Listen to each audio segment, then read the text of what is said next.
Afternoon, I'm Ed Bechtel from Bechtel's Pharmacy. We're here again at the Slatington Library doing our monthly diabetes talk. Happy holidays to everyone.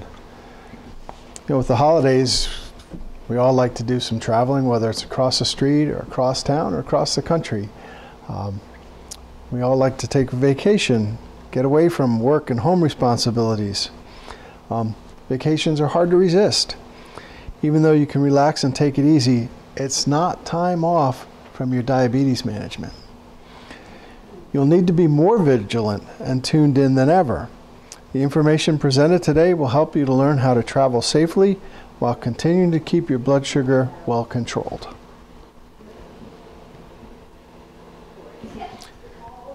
As we do every month, we're going to review some of the sweet spot basics.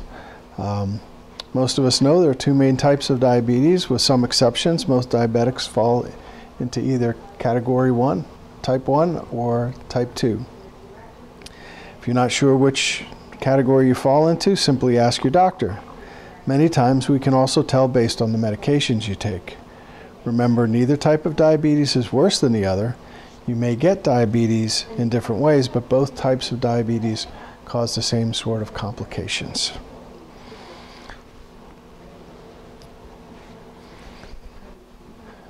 Your blood sugar goals should be between 70 and 130 for the fasting blood sugar first thing in the morning, and less than 180 an hour or two after you eat. So how do we keep our blood sugar within those ranges? We use a three-pronged approach. Some people call it the three-legged stool approach. The three legs represent healthy eating, exercise, and medications.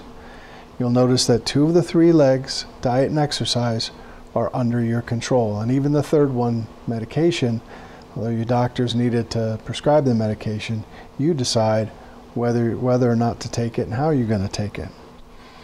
No leg is any more important than the other. They're all 3 important. So when you begin to plan a vacation or travel, diabetes management is not likely to be your first consideration. But a patient living with diabetes should start the planning process 6 to 8 weeks before taking a trip. Your advanced planning will need to include a visit to your healthcare provider to make sure you're healthy and able to travel. You should discuss topics such as your itinerary, time changes, medication adjustments, and your emergency plan. Planning ahead also means organizing everything you need while traveling. This includes making sure that your shoes and socks are in good condition, fit well, and are not brand new. If you have new footwear, be sure you have time to wear them in and get used to them before your trip.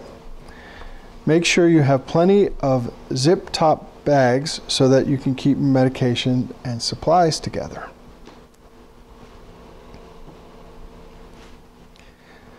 Planning ahead means learning about where you're going, whether it's just down the road or in another country. You need to research the area to find out about the foods available to you, when and how meals are prepared, where the local stores, hospitals, and pharmacies are located, and any cultural practices that may differ from your day-to-day experience.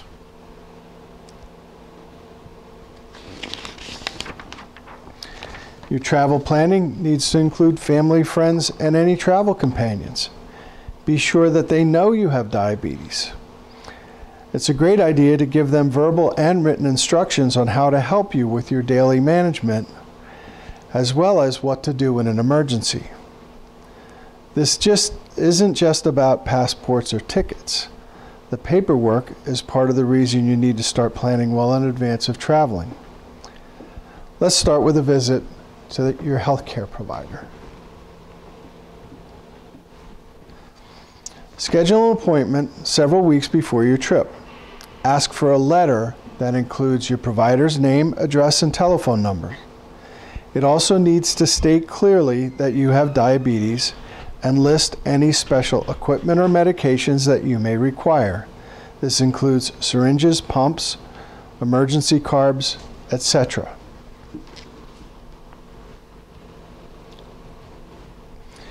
You will also need copies of your insurance and prescription cards. Review your benefits with your carrier to be sure that you're covered at your destination. The paperwork is important, so don't leave out this part of your plan. Having everything written down and easily accessible can make your trip easier and less stressful. Don't forget to make duplicate copies of your paperwork. Keep a copy physically with you, a copy in your personal belongings, and make sure a friend or family member traveling with you has a copy. One last piece of paperwork that's needed for foreign travel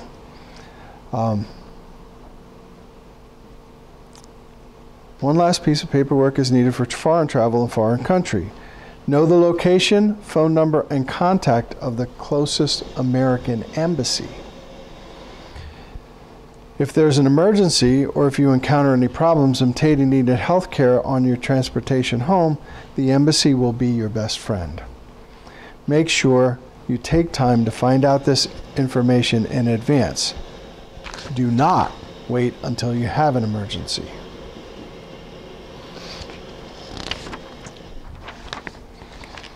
You'll need to ask your pharmacist to print a list of all your medication supplies that you use regularly. Ask your pharmacist to print this information in the language of every foreign country you're planning to visit. I don't know if that's possible at all pharmacies. Our pharmacy has the ability to print things in English, Spanish, and French.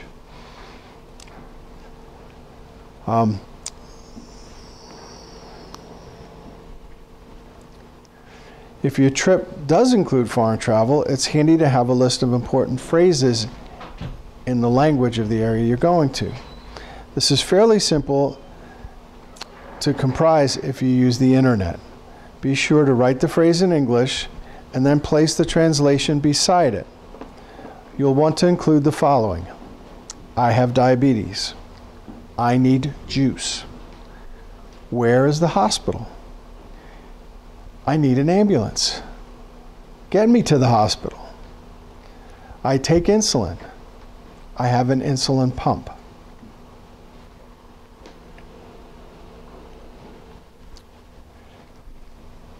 Bring everything that you will need, and bring twice as much as you think you'll need. You may need to order a month in advance or change to a 3-month mail order delivery in order to have enough provisions. Talk to your pharmacist to find the best way to get needed doses and supplies. Most insurances will allow vacation supplies. They may not allow us to fill the same prescription twice in the same day, so you may have to, come 2 days in a row for us to get the vacation override.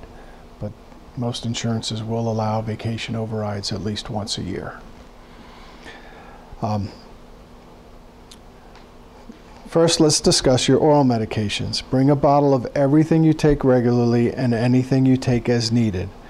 Make sure the medication is in its pharmacy bottle with the original label. It may also be helpful to have a label translated into any language you may encounter on the trip.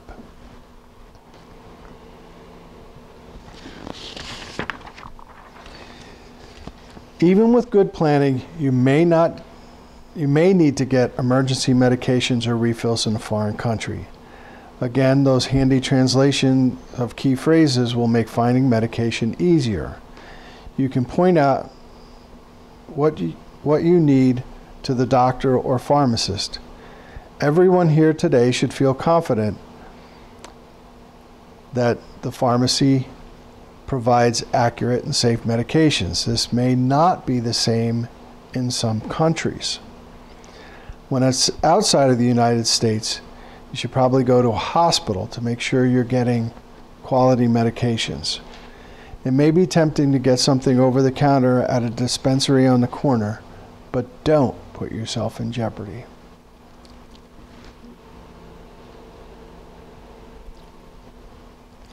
Now let's take a look at your insulin. This includes insulin vials, pens, or cartridges for pumps. The same basic rules apply.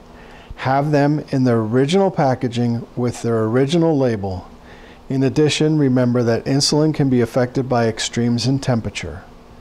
Do not store insulin in a hot vehicle, indirect sunlight, or even inside a backpack, or any place that might get hot or cold. Cars in cold weather, refrigerators in hotels, or the cargo areas of planes. Open insulin vials and pens are usually good for 30 days at room temperature. If you need more insulin for a longer trip, store the supply with cold packs to keep it cool but not frozen.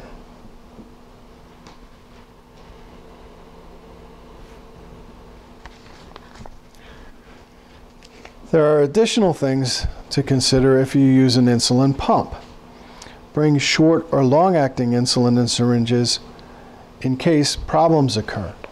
Sometimes those pumps malfunction, and then you need to take a long-acting insulin instead of having the continuous infusion of the pump. Talk to your healthcare provider about dosages needed if you are unable to use your insulin pump. Make sure you bring plenty of supplies for the pump itself. Have extra batteries, tubing, infusion kits, catheters and needles, and cleaning supplies. Write down your insulin pump settings just in case. You'll be in a different environment and on a different schedule, so it's easy to forget or get confused. Did you know that you can ask the company that provides your insulin pump for a loaner backup when traveling outside of the United States? Each supplier has its own policies. Some may charge a deposit or rental fee, but it's better to be prepared than to be without a pump.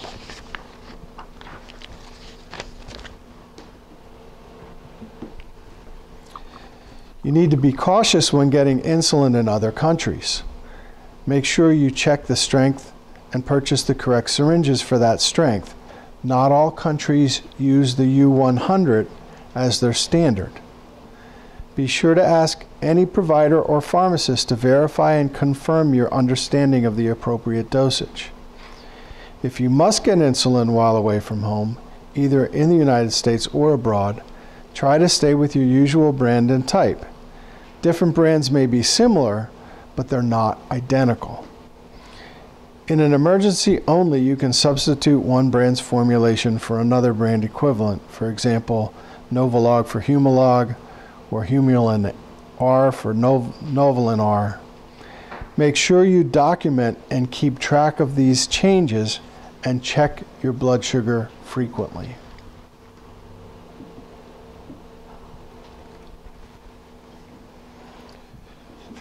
Supplies are almost as important as medications. Remember to take your meter and replacement batteries.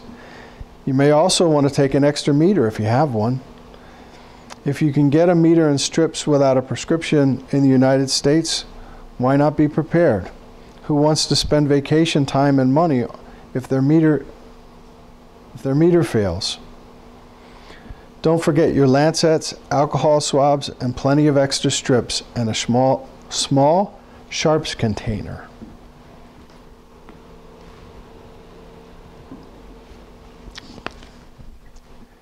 Accidents will happen, but they don't have to ruin your trip. Take a first aid kit with you.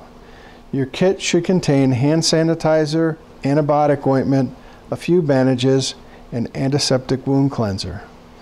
You may also want to include over-the-counter medicines for diarrhea, heartburn, constipation, and a pain reliever such as acetaminophen or ibuprofen.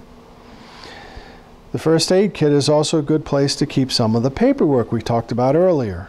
A list of your medications and allergies, your healthcare provider's name and phone number, your insurance information, and translations of key phrases that you might need.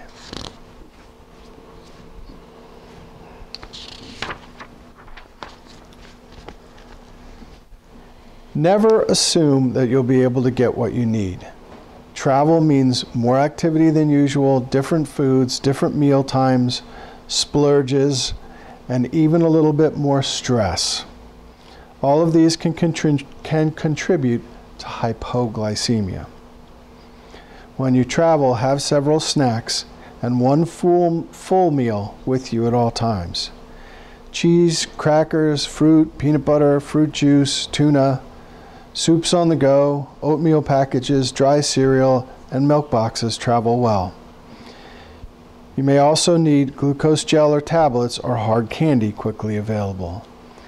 If you have glucagon to use at home, be sure to take it with you and keep it close by. Hopefully you've planned ahead and done your research, and when you get to your destination, make sure you find the location of the nearest place to get food. Make sure you have the correct currency if you're outside the United States. Find out what type of food is available and where to get it, even for day trips and short excursions. One last thing to help prevent hypoglycemia is checking your blood sugar more often. That's why you need those extra supplies we talked about earlier. Check before and after each meal, at bedtime, and any other time that you've been more active than usual or have missed a meal.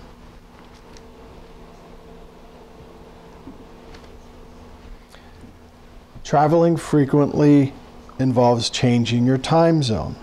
That means your diabetes management plan has to change as well. Take a watch with a timer to help you keep track of when and what to eat, when you need to take medications. It might help to pack a pen and paper so you can write the information down. Remember, everything about your routine is altered in some way when you travel. It's hard to keep up with the specifics without writing it down. Taking insulin when you change time zones can be confusing. It's usually recommended that long-acting insulin be taken every 24 hours, regardless of what time the clock shows at your location. For example, if you take it at 9 a.m. Eastern Standard Time, take it 24 hours later, regardless of what the time is where you are located. If it helps you to keep a watch set with your home time for taking your long-acting insulin, do that. Short-acting insulin is a little bit easier. Take it with your meals. If you're experiencing a big time swing, make sure you tell your healthcare provider and plan for either missing a meal or having an extra meal.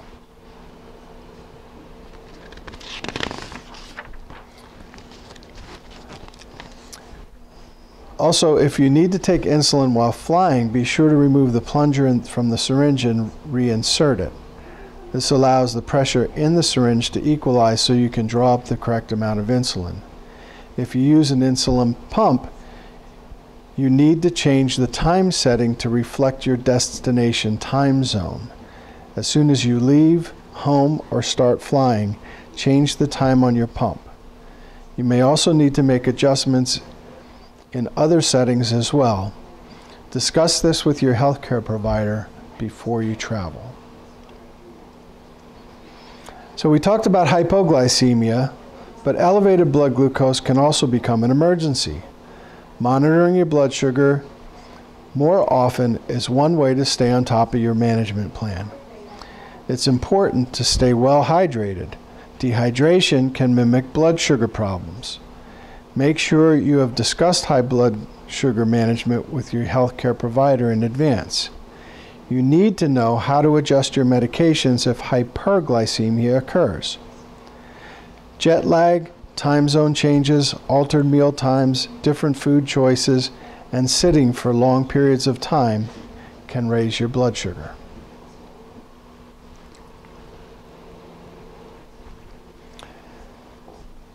Many of the tasks you've done to prepare for travel will also help you to be prepared for an emergency.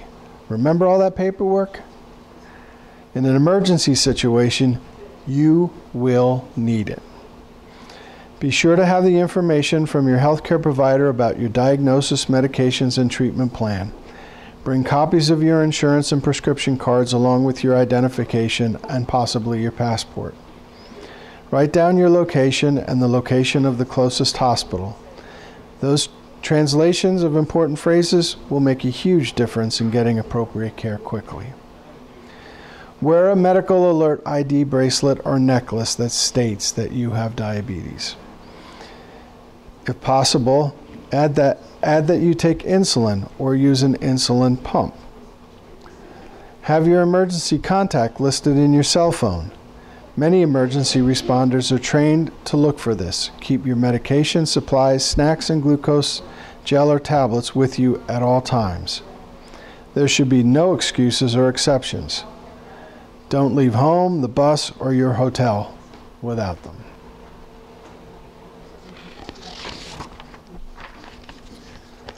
Prevent an emergency involving your feet by doing the usual things. Never go barefoot, even indoors. Don't wear new shoes or socks. Check your feet daily for scrapes, blisters, redness, swelling, or bruising. Get medical attention immediately if you see signs or symptoms of infection. You may be on vacation, but your feet are probably working overtime.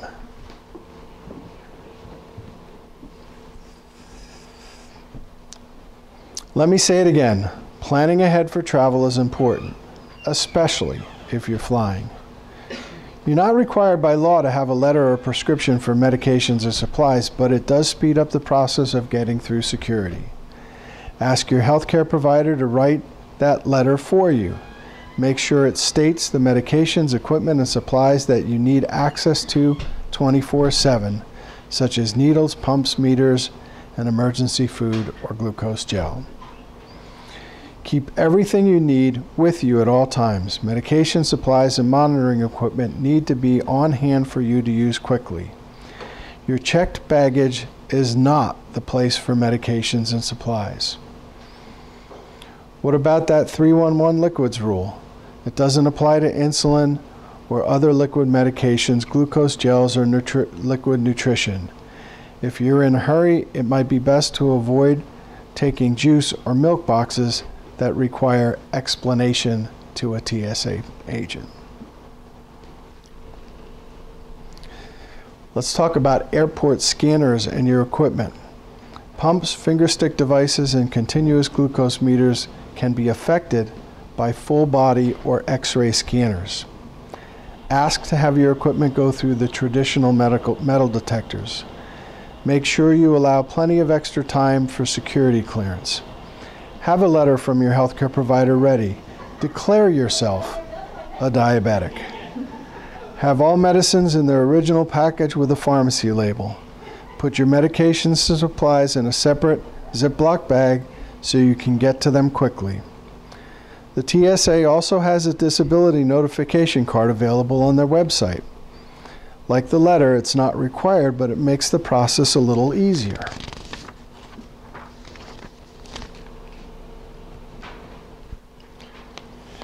After doing all this, you'll need a vacation. Traveling with diabetes is safe and fun if you're prepared. Keep everything you might need in your hands at all times, no matter where you are or where you go. Stay as close to your normal routine and diet as possible. Try to balance any increases in carbohydrates with increased activity and medication adjustments. Finally, enjoy your trip.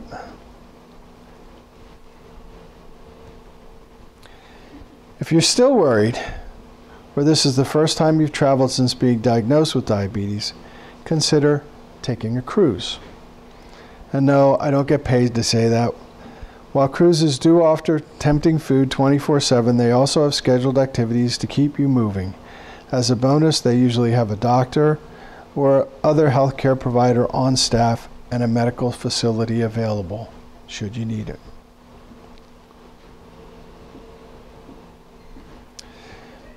Many patients have suggested that these supplies be organized into wet injections, swabs and solutions, dry, pills, powders, syringes, test, strips, meters, batteries, lancets, and food, meals, snacks, emergency carbs.